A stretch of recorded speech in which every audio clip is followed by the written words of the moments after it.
අපි ඉල්ලනවනේ පින්වත් ආත්මයක් පින්වත් දරුවෙක් මගේ කුසට එන්න කියලා. ඒ ඉල්ලපු පළවෙනි දවසේම එක ප්‍රාර්ථනාවයි මං කරේ රුවන්වැලි සෑයට ගිහිල්ලා. ඒකම ප්‍රාර්ථනාවෙන් මං ඉල්ලුවේ මට දුවෙක් ඕනේ කියලා.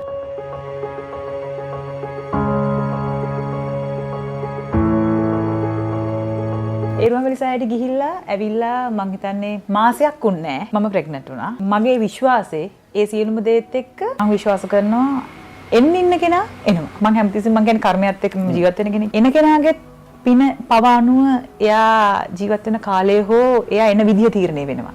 එයා ජීවත් වෙන පරිසරය තීරණය වෙනවා. දැන් මේ හිඟන කියන්නේ මේ දුගී මිනිස්සුන්ට කොච්චර දරුවෝ කොච්චර ඉන්නවද? නමුත් ඒ සැපවත් ජීවිත ගත කරන්න පුළුවන්ද? පින්දහම් කරන්න පුළුවන්ද?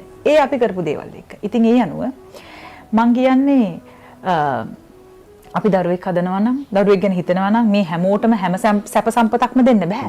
හැබැයි දරුවෙක්ට දෙන්න පුළුවන් වටිනා දෙයක් තියෙනවා අම්මා තාත්තා. අම්මා තාත්තා කියන ඒක බැඳීමක්. ඒක වචන දෙකක් නෙවෙයි. ඒක එකට සිටීමක් සහ එකට බැඳීමක්.